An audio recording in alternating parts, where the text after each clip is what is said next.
नांदेड़ में राहुल गांधी पर बोले प्रधानमंत्री नरेंद्र मोदी, शहजादे को वायनाड में संकट दिख रहा है। जैसे अमेठी छोड़ी वैसे वायनाड छोड़ेंगे। वायनाड चुनाव के बाद सुरक्षित सीट देखेंगे।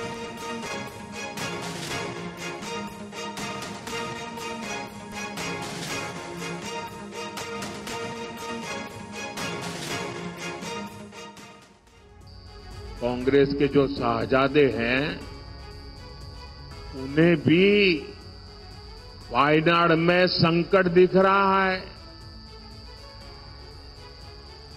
शहजादे और उनकी टोली 26 अप्रैल को वायनाड में वोटिंग का इंतजार कर रही है।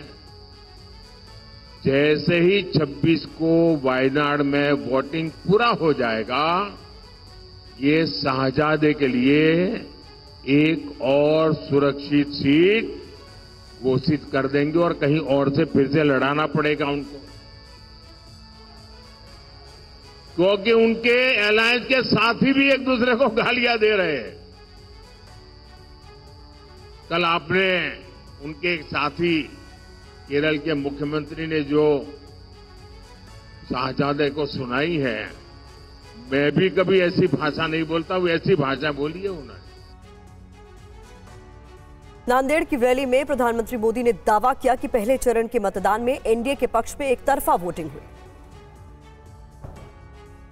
साथियों, कल देश में पहले चरण का मतदान संपन्न हुआ है। मैं वोटिंग करने वाले सभी लोगों को और विशेषकर हमारे फर्स्ट टाइम वोटर्स को बहुत बहुत बधाई देता हूं और उनका आभार भी व्यक्त करता हूं। मतदान के बाद अलग अलग लोगों ने बूथ लेवल तक का जो एनालिसिस किया और जो जानकारियां मिल रही है, उसे विश्वास पक्का हो रहा है कि पहले चरण में एनडीए के पक्ष में एक तरफा मतदान हुआ है। बड़ी खबर है, परभणी में पीएम मोदी का विरोधियों पर बड़ा हमला। पिछली सरकार ने याकूब मेनन की कब्र सवारी, शिवाजी के सम्मान का विरोध करते हैं हमने सेना की नाव से अंग्रेजी निशान हटाए। कांग्रेस एक ऐसी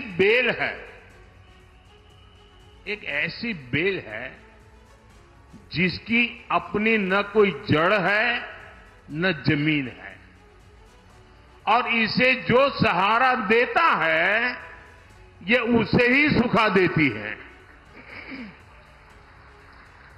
आजादी के समय कांग्रेस ने देश का विभाजन करवा दिया। आजादी के बाद कश्मीर की समस्या खड़ी कर दी। महाराष्ट्र में इंडिया अगाड़ी वालों ने जब तक सरकार चलाई, इन्होंने लगने ही नहीं दिया कि निजामों का कब्जा चला गया है। रजाकारों की मानसिकता यहां हावी थी।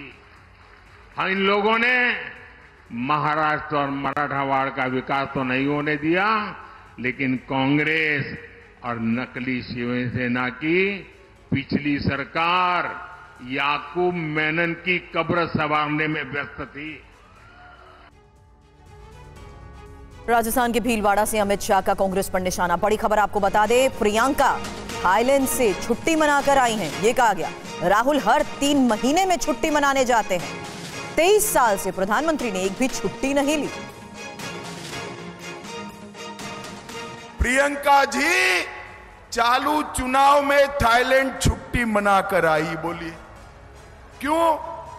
यहां गर्मी बहुत है, गर्मी से तकलीफ होती है। एक और हर 3 महीने में विदेश में वेकेशन करने वाले राहुल बाबा है, और दूसरी ओर 23 साल से दीपावली की भी छुट्टी न लेने वाला नरेंद्र मोदी है।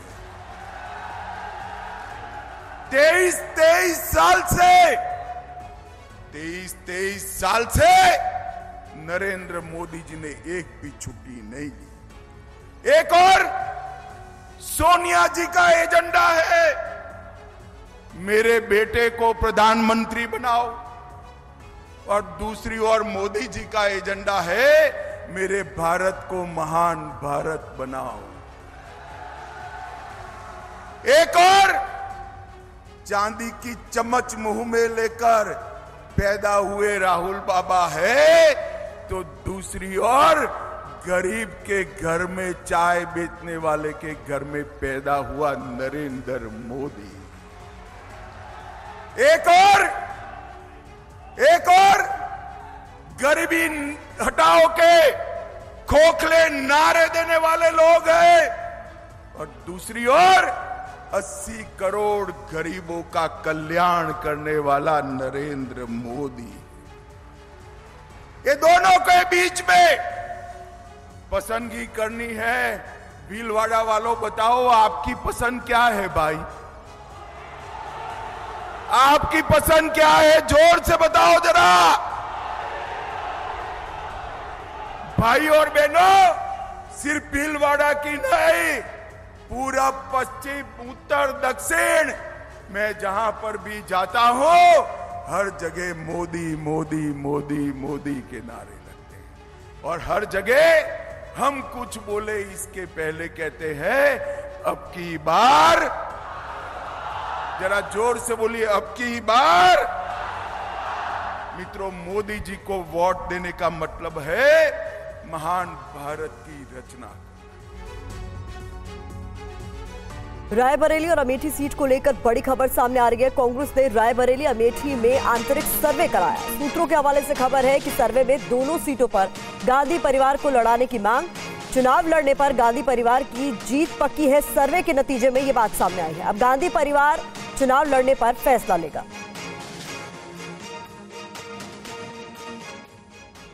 अमेठी और रायबरेली सीट पर ज्यादातर समय तक गांधी परिवार के सदस्य ही प्रतिनिधित्व करते रहे हैं, लेकिन इस बार इन सीटों पर उम्मीदवार कौन होगा, इस पर सस्पेंस बरकरार है। इस बीच कांग्रेस सूत्रों की खबर है कि पार्टी ने अपने रणनीतिकार सुनील कोनुगोली से करीब हफ्ते भर पहले गांधी परिवार के गढ़ रायबरेली और अमेठी में सर्वे कराया था। आंतरिक रिपोर्ट के मुताबिक दोनों ही सीटों पर जनता की मांग गांधी परिवार के सदस्यों को चुनाव लड़ाने की है। हालांकि चुनाव लड़ना है या नहीं, ये फैसला गांधी परिवार को लेना है। पिछली बार अमेठी से राहुल गांधी ने चुनाव लड़ा था। हालांकि उन्हें बीजेपी की स्मृति ईरानी से हार का सामना भी करना पड़ा था। राहुल ने 2019 में वायनाड से भी चुनाव लड़ा था और जीत भी हासिल की थी। इस बार भी वो वायनाड से चुनाव लड़ रहे हैं। अब इस बार अमेठी से चुनाव लड़ेंगे या नहीं, इस पर कोई फैसला नहीं हुआ है। वहीं 2019 में सोनिया गांधी रायबरेली से सांसद चुनी गई थी और अब वो राज्यसभा की सदस्य हैं। कहा जा रहा है कि सोनिया गांधी ने अपनी उम्र और स्वास्थ्य कारणों के चलते रायबरेली से चुनाव न लड़ने का फैसला लिया है। अब अटकलें लगाई जा रही हैं कि रायबरेली सीट से प्रियंका गांधी चुनाव लड़ सकती हैं।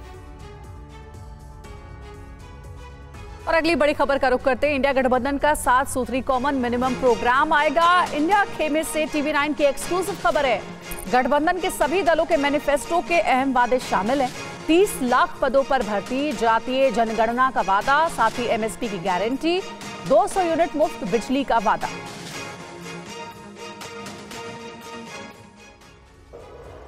लोकसभा चुनाव में एकजुटता दिखाने के लिए विपक्ष ने अलायंस तो किसी तरह बना लिया, लेकिन कॉमन मिनिमम प्रोग्राम पर आम राय नहीं बन पा रही है।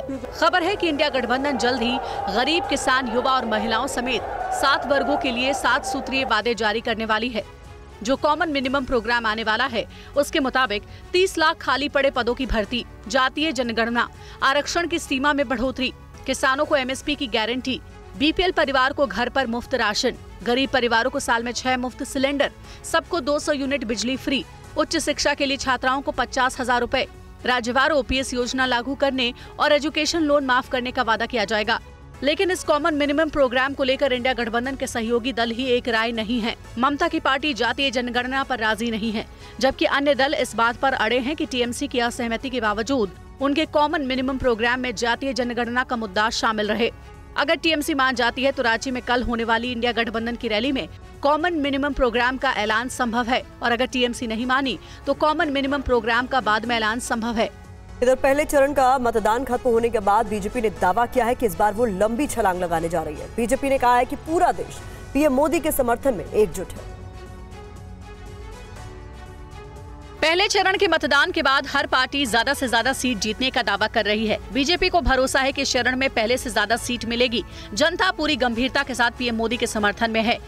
प्रथम चरण के मतदान से पार्टी के पास जो फीडबैक आया है उससे बहुत स्पष्ट है कि देश की जनता बहुत गंभीरता के साथ और बहुत दृढ़ता के साथ प्रधानमंत्री श्री नरेंद्र मोदी जी के पक्ष में एकजुट होती हुई नजर आ रही है।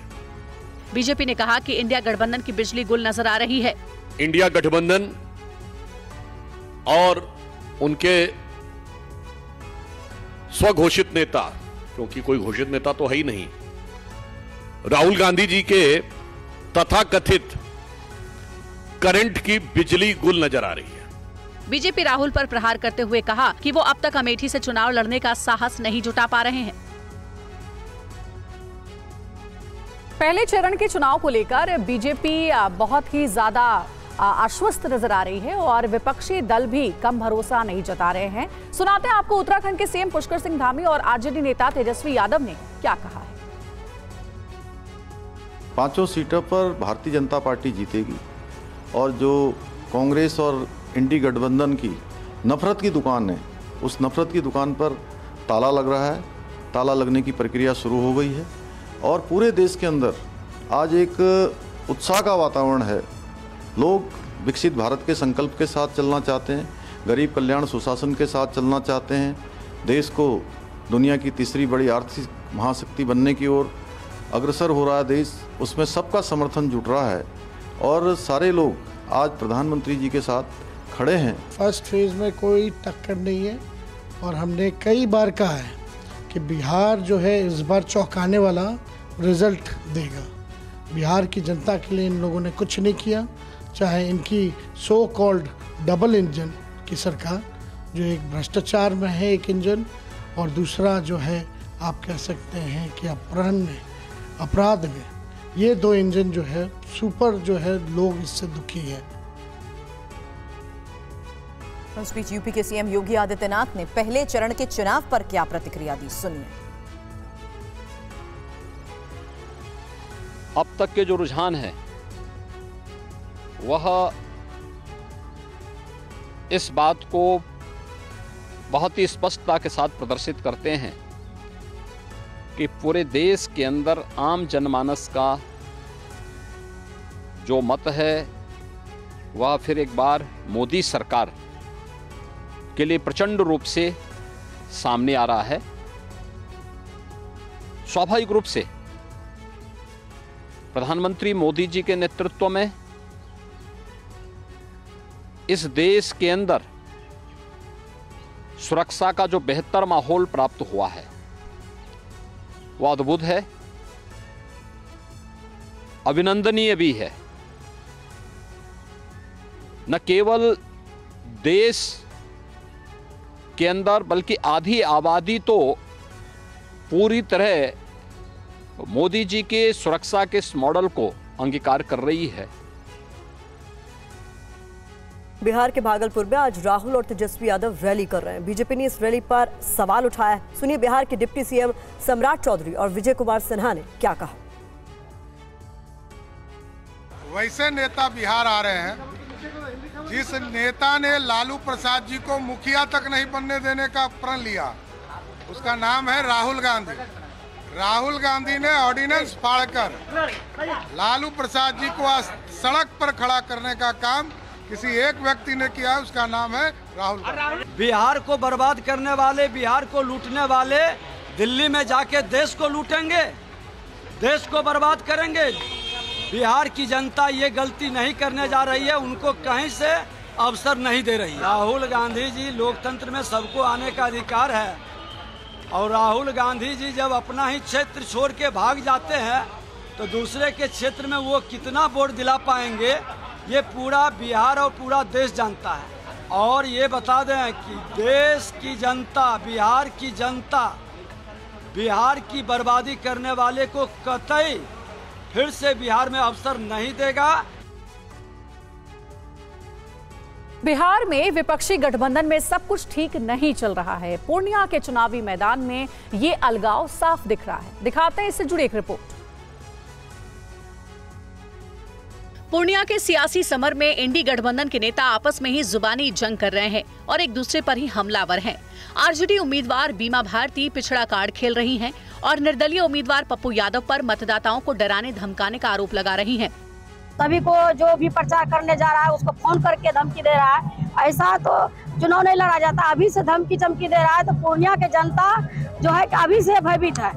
आरजेडी नेता तेजस्वी यादव भी पप्पू यादव को बीजेपी का बी टीम बता रहे हैं, जिस पर पप्पू यादव ने सवाल किया है कि कांग्रेस और ममता दीदी आमने सामने चुनाव लड़ रही है, दोनों गठबंधन में है, तो ये किनको बी टीम कहेंगे, ममता दीदी को कि कांग्रेस? कि पप्पू यादव पूर्णिया का बेटा है, सीमांचल और कोसी यादव। इसका जवाब पूर्णिया की मिट्टी, मधेपुरा की मिट्टी जवाब देगा। पप्पू यादव ने कहा है कि तेजस्वी अपने भाषण में बीजेपी का जिक्र नहीं कर रहे हैं। इससे यही साबित हो रहा है कि वो सिर्फ पप्पू यादव को हराना चाहते हैं। आइए अब आपको दिखाते हैं कि इससे पहले तेजस्वी ने बिना नाम लिए पप्पू यादव को कैसे बीजेपी का एजेंट बताया था। बिहार का पूर्णिया लोकसभा सीट पर त्रिकोणीय मुकाबला है। पप्पू यादव ने निर्दलीय उम्मीदवार के रूप में मैदान में उतरकर आरजेडी की पेच फंसा दी है। आरजेडी उम्मीदवार बीमा भारती के समर्थन में प्रचार करते हुए तेजस्वी यादव ने बिना नाम लिए पप्पू यादव पर करारा प्रहार किया है। मेरे पिता को इन लोगों ने गाली नहीं दिया। आज कुछ लोग निर्दलीय खड़ा होंगे, ना महागठबंधन का धर्म निभाना है, और इनका अगर हम वीडियो निकाल करके दिखा दे तो शर्म से लज्जित होकर के चेहरा चुपका लेंगे। लेकिन शर्म भी एक सीमा तक है, उनको कोई शर्म की परवाह भी नहीं। तेजस्वी ने बिना नाम लिए पप्पू को बीजेपी का एजेंट तक बता दिया। उनकी गालियों को आप लोग सुनते रहे, आप लोग देखिएगा, सोशल मीडिया में यूट्यूब पर जाकर के देखिएगा कितना गाली हम लोगों को उस व्यक्ति ने देने का काम किया है। भाजपा के एजेंट रहे। तेजस्वी यादव ने कहा है कि वो गाली देते रहे हैं, लेकिन हमने कुछ नहीं बोला। इससे पहले तेजस्वी की एक जनसभा के दौरान चिराग पासवान के परिवार पर आपत्तिजनक टिप्पणी करने से चिराग आहत है। उन्होंने तेजस्वी के रवैये पर सवाल उठाया और कहा कि धैर्य की एक सीमा होती है। मुझे बताइए ना, कोई एक ऐसा स्वाभिमानी इंसान जो अपनी माँ बहन को गाली सुने और वो खामोश रह जाए और उसको ये कहा जाए कि ये छोटी बात है, इसको तूल मत दो, कौन आदमी बर्दाश्त करेगा? मैं किसी के प्रति पर्सनल नहीं हो रहा, पर एक बार के लिए अपने आप को मेरी जगह पे रख के देखिए।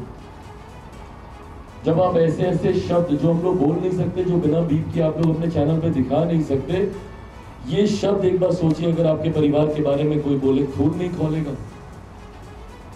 उसके बावजूद मैं इतना मर्यादित होकर, इतना संयमित होकर अपनी बातों को रखने का प्रयास कर रहा हूं। पर हर किसी की एक सीमा होती है सहन शक्ति की। मैं जिस परिवार से आता हूं, मुझ में बहुत संयम है, बहुत धैर्य है, पर संयम और धैर्य की ऐसी भी परीक्षा ना ली जाए कि आपकी माँ बहन को आपके सामने बेइज्जत किया जाए।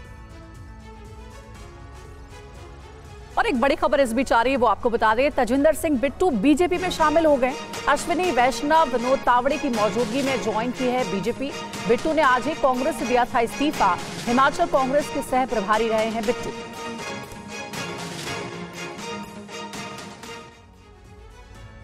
तजिंदर सिंह बिट्टू पंजाब कांग्रेस का जाना माना चेहरा है, लेकिन अब ये कांग्रेस पार्टी का दामन छोड़कर बीजेपी में शामिल हो चुके हैं।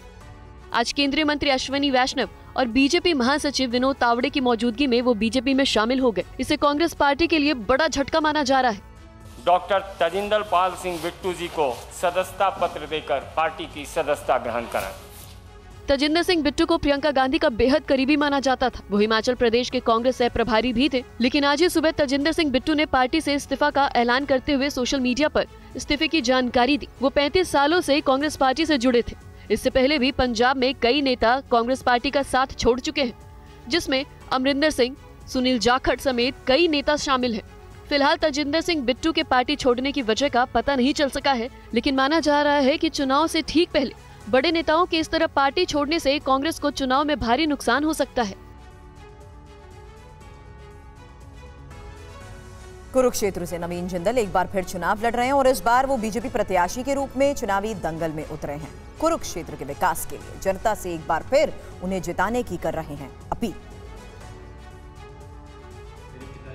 नवीन जिंदल 2024 और 2009 में कुरुक्षेत्र से लोकसभा चुनाव जीत चुके हैं। 2014 में वो यहां से चुनाव हारे तो 2019 में कांग्रेस ने उन्हें यहां से दोबारा टिकट नहीं दिया, लेकिन अब नवीन जिंदल बीजेपी का दामन थाम चुके हैं और पार्टी ने एक बार फिर उन्हें कुरुक्षेत्र से ही चुनावी दंगल में उतारा है। मैं बहुत आभारी हूँ माननीय मोदी जी का, मनोहर लाल खट्टर जी का, हमारे माननीय मुख्यमंत्री नायब सैनी जी का, जिन्होंने मुझे इस लायक समझा और मुझे जो है आप लोगों की सेवा के लिए कुरुक्षेत्र के चुनावी मैदान में उतारा। चुनाव प्रचार के दौरान उन्होंने इंडिया गठबंधन पर भी हमला बोला। नवीन जिंदल ने कहा कि मोदी जी एनडीए के प्रधानमंत्री पद के उम्मीदवार हैं, लेकिन विपक्षी गठबंधन अभी तक पीएम पद का उम्मीदवार तय नहीं कर पाया है। हम तो बड़े गर्व से और ठोक के बोलते हुए नरेंद्र मोदी जी के लिए हम वोट मांग रहे हैं।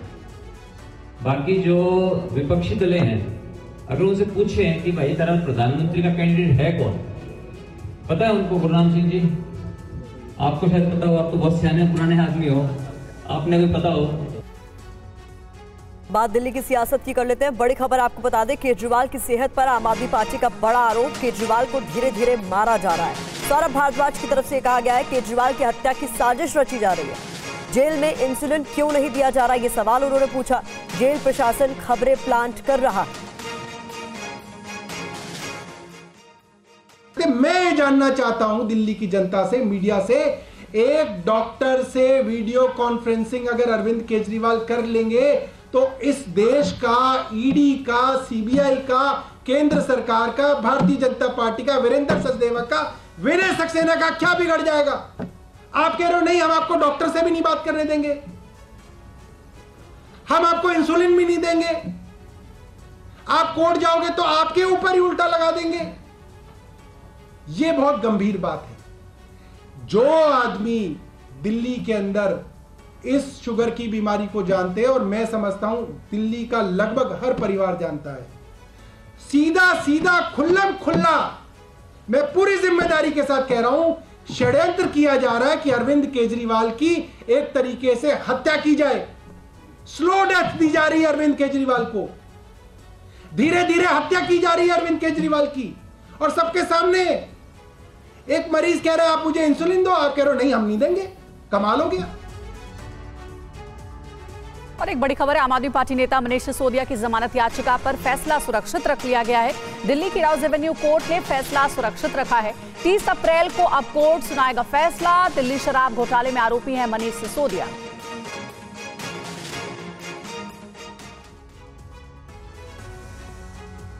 शराब घोटाला केस में आरोपी दिल्ली के पूर्व डिप्टी सीएम मनीष सिसोदिया को आज भी कोर्ट से राहत नहीं मिली। राउज एवेन्यू कोर्ट ने मनीष सिसोदिया की ओर से दायर नियमित जमानत याचिका पर फैसला सुरक्षित रख लिया और 30 अप्रैल को फैसला सुनाने की बात कही है। मनीष सिसोदिया ने लोकसभा चुनाव में प्रचार के लिए जमानत याचिका लगाई थी। इस बीच सिसोदिया ने दिल्ली शराब केस में दाखिल अंतरिम जमानत याचिका वापस ले ली है। नियमित जमानत याचिका पर कोर्ट के फैसले सुरक्षित रखने के बाद अंतरिम जमानत याचिका वापस ली गई है। सिसोदिया दिल्ली शराब नीति घोटाला केस में तिहाड़ जेल में बंद है। उन्हें सीबीआई ने 26 फरवरी 2023 को गिरफ्तार किया था। वहीं ईडी ने 9 मार्च 2023 को सीबीआई की एफआईआर से जुड़े मनी लॉन्ड्रिंग मामले में गिरफ्तार किया था। मामले की तूल पकड़ने के बाद सिसोदिया को दिल्ली कैबिनेट से इस्तीफा देना पड़ा था। आज कोर्ट में सीबीआई के वकील ने मनीष सिसोदिया की जमानत याचिका का ये कहते हुए विरोध किया कि वो जेल से बाहर आने के बाद सबूतों से छेड़छाड़ कर सकते हैं। सिसोदिया की जमानत याचिका का ईडी ने भी विरोध किया था। कोर्ट ने सभी दलीलें सुनने के बाद फैसला सुरक्षित रख लिया।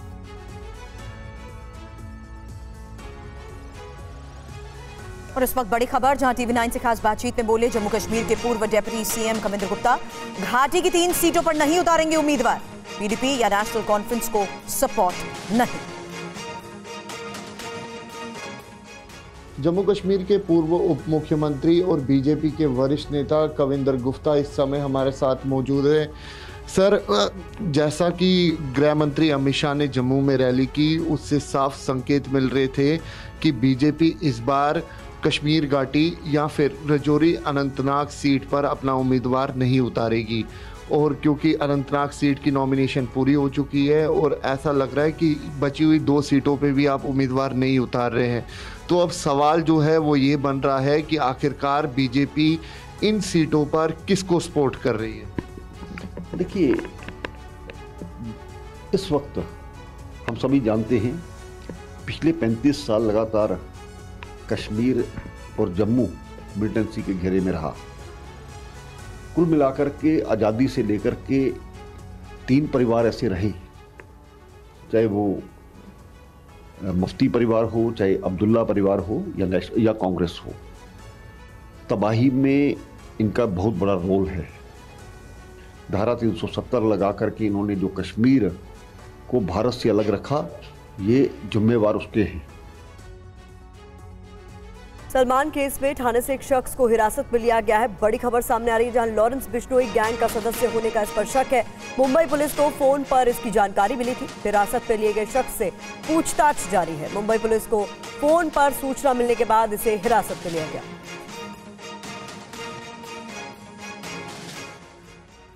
सलमान खान के घर के बाहर जब लॉरेंस बिश्नोई के नाम से एक ओला कैब पहुंची तो खलबली मच गई। सलमान के घर के सिक्योरिटी गार्ड ने तुरंत इसकी सूचना बांद्रा पुलिस को दी। इस मामले को लेकर मुंबई पुलिस ने यूपी के गाजियाबाद से रोहित त्यागी नाम के इस युवक को गिरफ्तार कर लिया है। आरोप है कि 20 साल के रोहित त्यागी ने ही लॉरेंस बिश्नोई के नाम से इस ओला कैब को बुक किया था। ओला कैब को सलमान के घर गैलेक्सी अपार्टमेंट से बांद्रा पुलिस स्टेशन तक के लिए बुक किया गया था। साथ ही सलमान केस में गिरफ्तार 2 शूटर्स को लेकर भी कई खुलासे हुए हैं। शूटर विकी गुप्ता के भाई सोनू गुप्ता से भी मुंबई क्राइम ब्रांच पूछताछ कर रही है। आशंका है कि सोनू गुप्ता भी इस साजिश का हिस्सा हो सकता है। साथ ही पूछताछ में पता चला है कि गिरफ्तार शूटर सागर पॉल लॉरेंस बिश्नोई के लाइफस्टाइल से खासा प्रभावित था। जब उसे लॉरेंस बिश्नोई से सलमान के घर पर हमले का कॉन्ट्रैक्ट मिला तो उसने तुरंत हाँ कर दी। उसे इस हमले के लिए मोटी रकम देने का वादा किया गया था। फिलहाल Mumbai crime branch Salman case के गाजियाबाद कनेक्शन की कड़ियों को जोड़ने में जुटी है।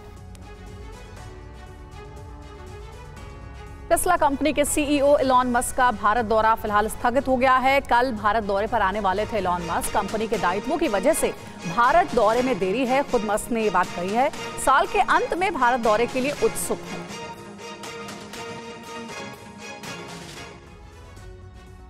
टेस्ला के सीईओ एलन मस्क कल से भारत दौरे पर आने वाले थे, लेकिन अब उनका भारत दौरा टल गया है। एलन मस्क ने सोशल मीडिया प्लेटफॉर्म पर अपने इस दौरे को लेकर कहा कि टेस्ला कंपनी से जुड़ी जिम्मेदारियों के चलते उनकी भारत यात्रा में देरी हो रही है, लेकिन वो इस वर्ष के अंत में भारत की यात्रा के लिए उत्सुक हैं। खबर है कि मस्क की कंपनी से जुड़ी एक मीटिंग में 23 अप्रैल को उन्हें मौजूद रहना होगा। इसके चलते उनका भारत दौरा टालना पड़ा। पहले खबर थी कि एलन मस्क 21 और 22 अप्रैल को भारत में रहेंगे और इस दौरान एलन मस्क प्रधानमंत्री नरेंद्र मोदी से मुलाकात भी करेंगे। इस मुलाकात के दौरान दोनों के बीच भारत के बॉर्डर इलाकों में स्टारलिंक इंटरनेट सेवा को लेकर बातचीत होने की उम्मीद है। इससे पहले 10 अप्रैल को एलन मस्क ने सोशल मीडिया प्लेटफॉर्म पर एक पोस्ट में कहा था कि वो पीएम मोदी के साथ मुलाकात करना चाहते हैं। पहले खबर थी कि एलन मस्क ऐसे समय में भारत आ रहे हैं जब सरकार ने एक नई इलेक्ट्रिक व्हीकल मैन्युफैक्चरिंग पॉलिसी को नोटिफाई किया है, जिसके तहत भारत सरकार के मेक इन इंडिया पहल के तहत इलेक्ट्रिक कार कंपनियों को रियायतें दी जा सकेंगी।